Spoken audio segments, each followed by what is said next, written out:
देवों की पावन स्थली उत्तराखंड से मैं Dinesh Chand Tiwari JD smart learning पे आप सभी साथियों का स्वागत करता हूँ। दोस्तों, आपको विदित है कि हमने कक्षा 10वीं के बोर्ड के परीक्षार्थियों के लिए विशेषकर हिंदी मीडियम को लेके मैथमेटिक्स की एक सीरीज शुरू की है, जिसमें हम चैप्टर वाइज पढ़ रहे हैं पी वाई क्यूज को। और इसी कड़ी में हम आज अपना अगला चैप्टर पढ़ने जा रहे हैं, त्रिभुज, ट्राई एंगल।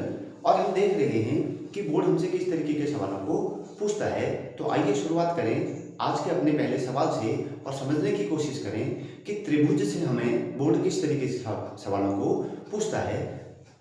हमें हमारा पहला क्वेश्चन यह कहता है, यह एमसीक्यूज का फॉर्मेट रहेगा और फिर अगली वीडियोज में हम देखेंगे 1 और 2 नंबर के सवालों को। तो पहला एमसीक्यूज हमें क्या कहता है, समझने की कोशिश करते हैं।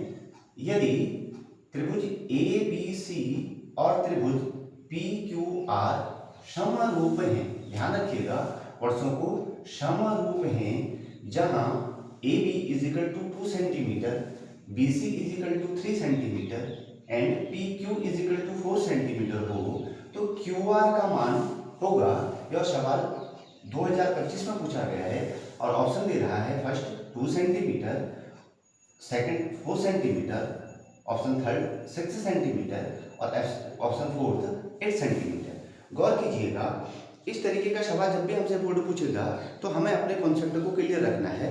तो जैसा कि आप जानते हैं कि जब भी हम अपनी किसी सीरीज को, चैप्टर को शुरू करते हैं तो सबसे पहले हम सवाल को पढ़ते हैं और उसमें आए हुए टॉपिक्स को पकड़ते हैं, फिर टॉपिक को रिवाइज करते हैं और उसके बाद अपनी श्रृंखला को आगे बढ़ा देते हैं। इसी कड़ी में हमने अपना बिंदु पकड़ा कि यदि त्रिभुज ए बी सी और त्रिभुज पी क्यू आर समरूप है, तो त्रिभुज के अंदर हम सबसे पहले जानेंगे कि समरूपता क्या होती है, किसी त्रिभुज की समरूपता को हम प्रूफ कैसे कर देते हैं, और उसके बाद हम इसका आंसर इजी वे निकाल देंगे। तो चलिए शुरुआत करें अपने रिकॉल करने के तरीके से। हम जानते हैं कि त्रिभुज क्या होता है, यह आपको विदित है।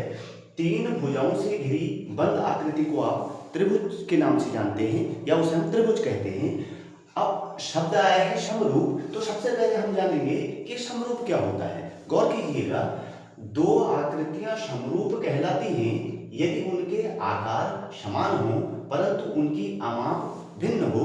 गौर करें सवाल के अंतर्गत, क्या हमारे पास, देखो उन्होंने ये कहा कि 2 आकृतियां समरूप कहलाती हैं यदि उनके आकार समान हो, अर्थात त्रिभुज तो उन्होंने कहा कि पी क्यू आर और P Q A B C एक जैसे तो त्रिभुज हो सकते हैं, लेकिन उनकी आमाप भिन्न होती है। मेजरमेंट को गौर कीजिएगा, मेजरमेंट जहां लिखा है A B is equal to 2 centimetre, B C is equal to 3 centimetre, P Q is equal to 4 centimetre, तो दोनों के आमाप भिन्न भिन्न दे रहा है। अर्थात अगर आप गौर करेंगे तो हम ये कहेंगे कि ऐसी आकृतियां जिनके आकार तो समान होती हैं लेकिन उनकी मेजरमेंट भिन्न भिन्न होती है, उन्हें हम समरूप कह देते हैं। अब हम जानेंगे कि त्रिभुज, तो त्रिभुज की समरूपता, यदि 2 त्रिभुजों के संगत कोण बराबर हों तथा उनकी संगत भुजाएं समानुपातिक, अर्थात संगत भुजाओं की लंबाई के बीच अनुपात समान हो, तो ऐसे त्रिभुज समरूप कहलाते हैं। इस बात को थोड़ा गौर कीजिएगा और ध्यान रखिएगा कि जब भी त्रिभुज की समरूपता आपको प्रूव करनी होगी तो 2 ही कंडीशन बनेगी कि संगत कोण आपस में बराबर हो और दी गई संगत भुजाओं के बीच में जो अनुपात हो वह समान हो, तब आप ऐसे त्रिभुज को समरूप त्रिभुज कह देंगे। हम देख रहे हैं कि हमने 2 फिगर बना रखे, त्रिभुज ए बी सी और त्रिभुज पी क्यू आर। तो जैसा हमसे कहा गया उसी के अनुरूप संगत कोण बराबर हो, तो अर्थात कोण ए बराबर होगा कोण दूसरे त्रिभुज के पी के बराबर, कोण बी बराबर होगा कोण क्यू के बराबर और कोण सी होगा कोण आर के बराबर। इस तरीके से संगत कोणों को हम प्रूव करेंगे। ऐसे अगर हम संगत भुजाओं की बात करेंगे तो संगत भुजाओं समानुपातिक है, अर्थात उनकी जो लंबाई है वो समान अनुपात में होगी। तो उन्होंने कहा है कि ए बी बट्टा होगा पी क्यू के और बराबर बी सी आधार होगा दूसरे त्रिभुज के अपॉन क्यू आर के is equal to A C upon होगा पी आर के। ये तो बेसिक फॉर्मूले हमें समरूपता को लेकर याद रखने हैं और इससे हमारा सवाल बनेगा। तो अब हम पुनः अपने सवाल पे आते हैं और इन्हीं के मदद से सवाल का हल निकालते हैं। तो उन्होंने यह कहा कि यदि त्रिभुज ए बी सी और त्रिभुज पी क्यू आर समरूप हैं, हम बना लेते हैं 2 त्रिभुज ए बी सी और पी क्यू आर। यह है त्रिभुज ए बी और सी, यह त्रिभुज पी, क्यू और आर।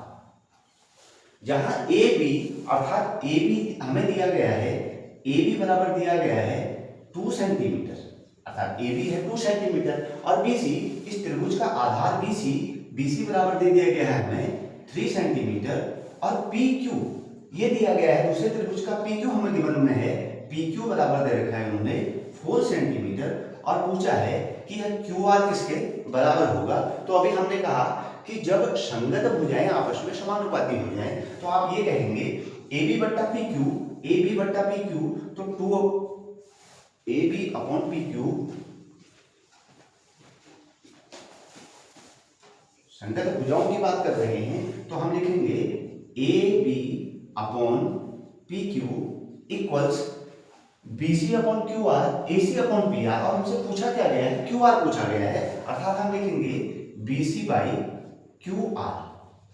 जो गिवन में है वो वैल्यूज पुट करेंगे। ए बी की वैल्यू हमारे पास 2 है तो 2/4 is equal to B C की वैल्यू उन्होंने दे रखी 3 अपॉन, उन्होंने बोला है क्यू आर निकालिए, तो क्यू आर क्रॉस मल्टीप्लाई करा दीजिए, तो Q R 2 Q R is equal to हो जाएगा 12, Q R is equal to हो जाएगा 12 अपॉन 2, तो क्यू आर की वैल्यू आ गई 6।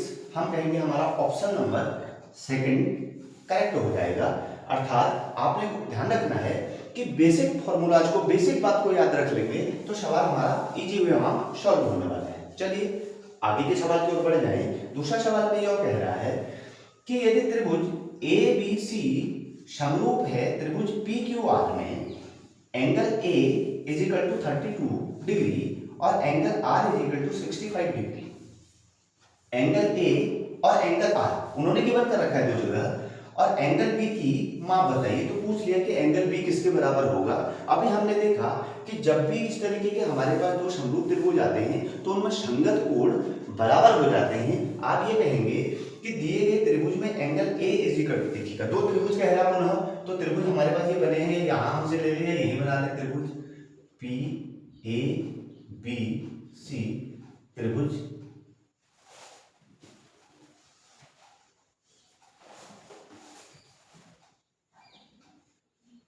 P Q and R. जो गिवन में कहा कि angle A equal angle P के है, angle A is equal to angle P के है, तो एंगल ए की वैल्यू उन्होंने बोला है कि एंगल ए की वैल्यू हमारे पास है 32 डिग्री, तो यह तो दोनों हो गए 32 डिग्री के इक्वल। सेकंड उन्होंने बोला है कि एंगल बी होता है एंगल क्यू के इक्वल, अर्थात angle B is equal to angle Q, angle B is equal to angle Q के। यह अभी हमारे पास गिवन में नहीं है, हमारे पास एंगल आर है, और हमने कहा कि angle C is equal to है एंगल आर के, यह इक्वल हो गया आपके 65 डिग्री के।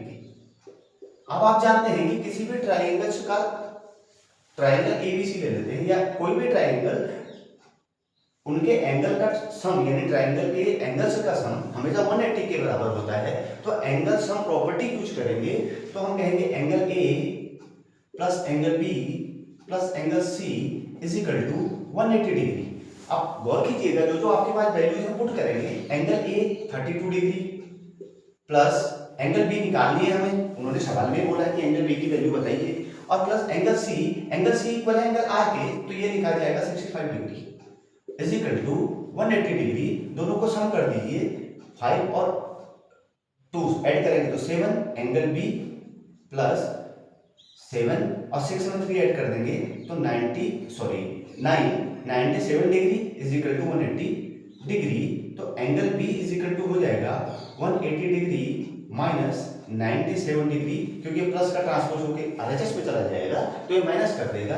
अब यहाँ से 10 में से 7 को निकाल दीजिए 3, और यहाँ पर बचेगा आपके पास 17 में से आप 9 निकाल देंगे तो यह बन के आएगा 8। अर्थात हम कहेंगे कि हमारा जो एंगल बी आया है वो आया है 83 डिग्री। आपके क्वेश्चन का आंसर हो जाएगा।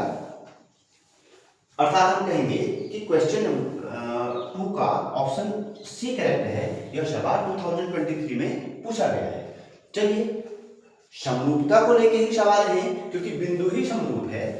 अगला सवाल पे चले जाते हैं कि अगला सवाल हमें क्या कह देता है एक त्रिभुज की भुजाएं 4 सेंटीमीटर, 5 सेंटीमीटर, 6 सेंटीमीटर है। अर्थात उन्होंने ये कहा कि कोई त्रिभुज है आपके पास, इसी त्रिभुज को माना है एबीसी को, इसके अंदर एक भुजा 4 सेंटीमीटर की है, एक 5 की और एक 6 की है।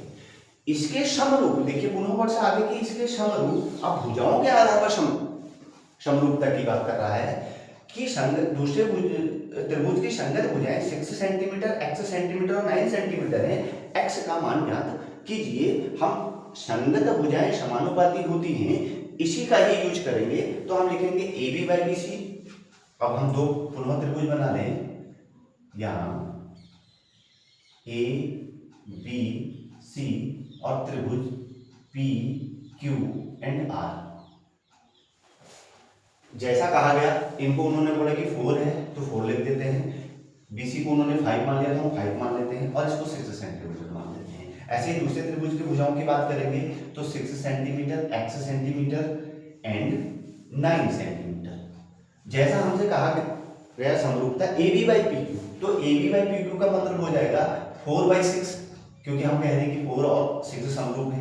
दूसरा उन्होंने कहा कि बीसी है 5, तो हम अपन कर देंगे x is equal to A C by P R 6/9। अब गौर करें, 2 2 जा 4, 2 3 जा 6, 3 2 जा 6,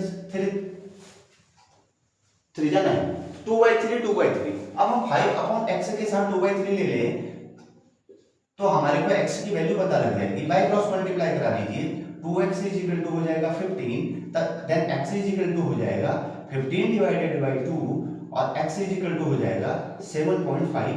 2 7 जा 14, 1 कैरी बचेगी, पॉइंट यूज करेंगे, 10 बनाएंगे, 2 5 जा 10। ऑप्शन में दिया गया है 7.5 सेंटीमीटर, 7.4 सेंटीमीटर, 8.5 सेंटीमीटर और 6.5 सेंटीमीटर।